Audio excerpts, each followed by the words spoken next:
மக்கள் அனைவருக்கும் வணக்கம்.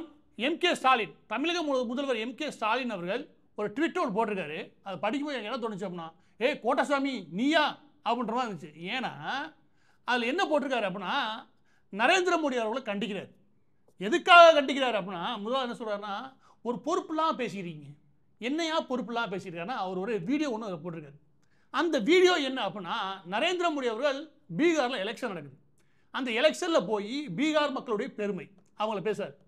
அப்போ அவர் என்ன சொல்கிறார் அப்படின்னா, பீகார் மக்கள் வேறு ஏதாவது மாநிலங்களுக்கு போகிறாங்கன்னா சில அரசியல் கட்சிகளே அவங்கள தரக்குறைவாக நடத்துறது இல்லையா, அந்த தன்மை இருக்க தான் செய்யுது அப்படின்னு எதிர்த்தரப்பு இருக்கக்கூடிய காங்கிரஸ் கூட்டணினால அவங்க மீது தாக்கல் நடத்துகிறார்.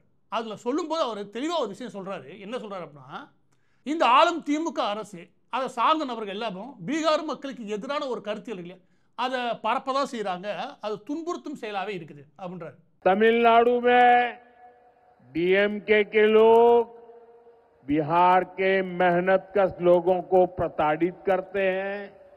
இப்போ இந்த ஸ்டேட்மெண்ட் இருக்கு இல்லையா, நரேந்திர மோடி அவர்கள் பண்ண ஸ்டேட்மெண்ட் இருக்கு இல்லையா, அதெல்லாம் புரிஞ்சுக்கோங்க. திமுக காரன் அங்கேருந்து பீகார் மக்கள் வந்தால் அவளை தரக்குறைவாக பேசுகிற நடத்துகிறான். இதில் தமிழக மக்கள் நடத்துகிறாங்கன்னு அவர் சொல்லவே இல்லை. ரெண்டையும் நம்ம புரிஞ்சுக்கணும்.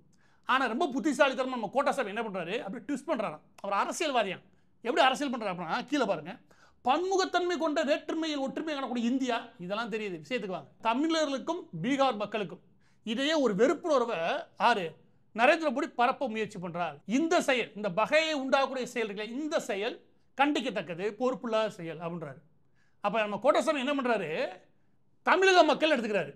சொன்னது ஒன்றையே, இங்கே தமிழக மக்களை இது எப்படி மாதிரி இது யாராவது ஒருத்தர் கூப்பிட்டு, ஏன்டா இந்த மாதிரி பண்ணலாமா அவன் கண்டிச்சு வச்சுக்கோங்க, ஓ நீ ஏன் ஊரையே சொல்கிறியா அப்படின்னு ஊரை கூட்டி தான் அப்படி இருக்கும்.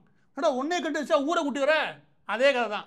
அவர் சொன்னது திமுக காரணம், அதோட நிப்பாட்டு தமிழக மக்களை பிடிச்சி இழுத்துட்டு வர நான் கேட்குறேன். எனவே முதலாவது எம்.கே. ஸ்டாலின் அவர்கள் செய்கிறது திருச்சி அரசியல் பண்ணுற வேலை, இது அப்பட்டமாக மாட்டிக்கிட்டார். இது ஒன்று. இது ரெண்டாவது என்ன அப்படின்னா, அப்போ திமுக பற்றி மட்டும் நரேந்திர மோடி அவர்கள் அப்படி சொல்லியிருக்கலாமா அப்படின்னா, சொல்கிறது வாஸ்தவமான செயல், அதுதான் நடக்குது இங்கே. அது என்ன அப்படின்னா, இந்த 4 பேர் கான்ஸ்டன்டைன், இவர் தயாநிதி மாறன் உங்களுக்கே தெரியும், இவர் பொன்முடி. இவங்களோட வீடியோ மட்டும் வைக்கிறேன், நான் 2 வைக்கிறேன். இந்த நபருடைய குணம் என்ன தெரிஞ்சுக்கணும். உத்தரப்பிரதேசம், பீகார், இந்த 2லயும் சனாதனம் இருக்கும். ஏன்னா அந்த சனாதனம் அப்பவுமே கோலோச்சினதுனால தான் அங்க ஒருத்தரும் படிக்கிறது இல்லை, அவங்களுக்கு அந்த அறிவு இருக்கிறது இல்லை. அங்க நார்த் இந்தியாவில் இந்தி படிச்சவங்களாம் வேலை கிடைச்சிருக்கிறானா, எல்லாம் சென்னையில் என்ன பண்ணுங்கிறான் இப்ப, பானிபூரி அடிச்சுங்கிறான். பானிபூரி அச்சா ஹாய். இதில் ஓப்பனாகவே என்ன சொல்லுவாங்க, எல்லாருமே என்ன சொல்லுவாங்கன்னா, பானிபூரி விற்கிறாங்க வரேன் பாரு, உழைச்சி சாப்பிட்றவனு தப்பு கிடையாது. யாராவது கொள்ளையடிக்காங்க நீ அவனை தப்பாக சொன்னா எனக்கு பரவாயில்ல, பானிபூரி விற்கிறத கேவலமாகவும் அருவருப்பாகவும் பேசுறது இல்லையா, இதில் எப்பவுமே எனக்கு உடன்பாடு கிடையாது. ஏன்னா திமுக கார மாதிரி அடுத்த விட்டு சொத்தை சுருட்டி சாப்பிடல. எவனோ ஒருத்தர் உழைக்கிறானா, உழைக்கக்கூடிய மனிதனுடைய எந்த ஒரு முயற்சியுமே பாடத்தக்கது. அவன் உழைக்கிறானா, அடுத்தவன் காசுக்கு ஆசைப்படாமல் உழைக்கிறானா, அவனை பாடணும்.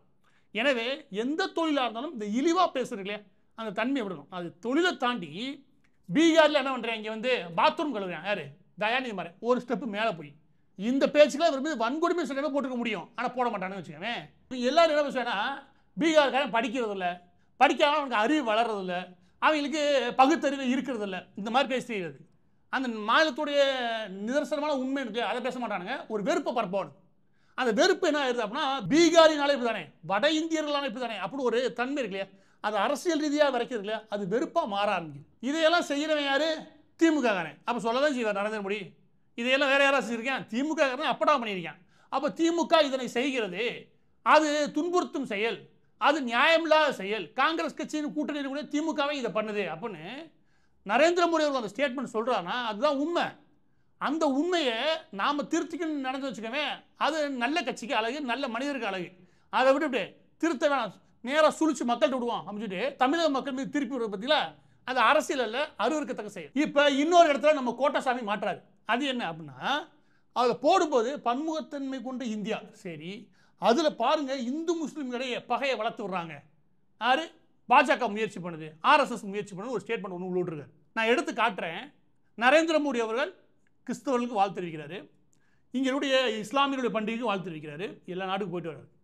நீ என்னைக்காவது ஒரு நாள் பிள்ளையார் சதுர்த்திக்கு, இல்லை சரஸ்வதி பூஜைக்கு, இல்லாட்டி தீபாவளிக்கு, இல்லாட்டி ஏதாவது முருகன் சம்மந்தப்பட்ட பண்டிகைகளுக்கு ஏதாவது ஒன்றுக்கு தமிழக முதல்வர் பக்கத்தில் இருக்கக்கூடிய 4 வருஷத்துல பக்கத்தில் எந்த இடத்துல நீ வாழ்த்து தெரிவிச்சிருக்க? தீபாவளி வாழ்த்து தெரிவிச்சிருக்கியா? ஏன்னா மிகப்பெரிய மக்கள் கொண்டாடக்கூடிய பெரிய பண்டிகை தீபாவளிக்கு ஏதாவது ஒரு நாள் இவர் தெரிவிச்சிருக்காரு. நான் ஒரு விஷயம் தெளிவுபடுத்த கேட்டுக்கோங்க. திமுக தலைவருக்கு 1000 கருத்து இருக்கலாம், திமுக தலைவராக நான் சொல்ல மாட்டேன், ஏன்னா இந்துக்களை நான் ஏற்றுக்கல அப்படின்னு சொல்லிட்டு போங்க. ஆனால் நீங்கள் வந்து எங்கேயாவது உட்காந்துருக்கீங்க, முதலமைச்சராக வந்து உட்காந்துருக்கீங்க. முதலமைச்சர்ன்றவர் யாரு? எல்லா தரப்பு மக்களுக்குமானவர். அப்போ எல்லா தரப்பு மக்களுக்குமானவன்ற எல்லா தரப்பு மக்களுடைய உணர்வையும் மதித்து அவங்களுக்கான வாழ்த்துக்களை தெரிவிக்க வேண்டியது அவருடைய கடமை. நீங்கள் திமுக தலைவர்னு வச்சுக்கவே அவங்கள்ட்ட எதிர்பார்க்க மாட்டேன், திமுக கும்பல்கிட்ட எதிர்பார்க்க மாட்டேன்னு வச்சுக்கவே. ஆனால் தமிழக முதல்வராக உட்காந்துக்கிட்டு உங்கள் வெறுப்பு பிரச்சாரத்தை, உங்களுடைய வெறுப்பு தன்மையை நீங்கள் காட்டினீங்கன்னா அது ஏற்கக்கூடிய செயல் அல்ல. அதோட சேர்த்து அந்த பொறுப்பு இருக்கு இல்லையா, அந்த பதவி, அதையே அவமானப்படுத்துகிற செயல். அந்த வேலையை நீங்கள் பார்த்துக்கிட்டு ஊருக்கு உபதேசம் சொல்கிறீங்க. ஏதாவது ஒரு இந்து பண்டிகைக்கு எம்.கே. ஸ்டாலின் வாழ்த்து தெரிவிச்சாரா? எம்.கே. ஸ்டாலின் வாழ்த்து தெரிவிக்க வேணாம், முதலமைச்சராக எம்.கே. ஸ்டாலின் வாழ்த்து தெரிவிச்சாரா? இல்லைல்ல. அப்போ நீங்கள் யார்? நீங்கள் தான் ஓட்டு அரசியலுக்காக கிறிஸ்தவர்கள் மக்கள் இருக்கக்கூடிய இடத்துல போய் அவங்க சர்ச் நடத்தக்கூடிய சிஎஸ்ஐ சர்ச் நடத்தக்கூடிய ஆண்டு விழா உட்காந்துட்டு நான் கிறிஸ்தவர், இது கிறிஸ்தவர்களுக்கான ஆட்சி அப்படின்னு பெருமையாக பேச தெரியுதுல, அப்புறம் இந்துக்களுக்கு வாழ்த்து தெரிவிக்கணும். சரியா? அப்படி பேசி எங்களா ஓட்டு பொறுக்கலாம் தெரியுற திமுகவுக்கு வேற்றுமை ஒற்றுமை இந்த வசனங்களை இதெல்லாம் பேசுறதுக்கு அருகதையே கிடையாது. எனவே இந்த லெவல்லையே திமுகவுக்கு இதை பற்றி பேசுறதுக்கு எந்த அருகதையும் கிடையாது. எல்லாரும் ஒரே மாதிரி நடத்துகிறோமான்னு நீங்கள் முதல் பரிசோதனை பண்ணி அதுக்கப்புறம் திமுக பற்றி இன்னொன்று சொல்லிக்கலைங்க. பகையை வளர்க்க முயற்சி பண்ணுறாங்க, பகையை உண்டாக்க முயற்சி பண்ணுறாங்க. தமிழ்நாட்டில் வெறும் வெறுப்பு பிரச்சாரம் மட்டுமே, அதில் எந்த சித்தாந்த மண்ணாங்கட்டி இருக்காது. பேசுவோம், நல்லா பேசுவானுங்க. ஆனால் இவங்க ஆச்சரியத்துக்கு வரதும் இவங்க பரவனுக்கு காரணமே மக்கள் மத்தியில் ஒரு பெரிய வெறுப்புன்ற நெருப்பை பற்ற வச்சாங்க. வெறுப்பு இருக்கு இல்லையா, அந்த வெறுப்பு மட்டுமே அரசியல் ஆதாயம் அடைய முடியும் அப்படின்னு நிரூபித்த கட்சி தான் திமுக. கேட்டேன், வேறு எதுவுமே கிடையாது. ஏன் அப்படின்னா வரலாறு விதவிதமாக உருட்டுவானுங்க. நான் சொல்கிற வரலாறு தாராளமாக எடுத்து பாருங்க, எளிமையாக இருக்கும். அது என்ன அப்படின்னா, திமுக வரதுக்கு முன்னாடி தீக்காலம் உருவாச்சுல, ஈவே ராமசாமி உருவாக்குனார்ல, அந்த ஆள் பகுத்தறிவு பேசுனது வரல. அந்த ஊராக ஃபஸ்ட்டு பிராமணர்களை திட்ட ஆரம்பித்தார்.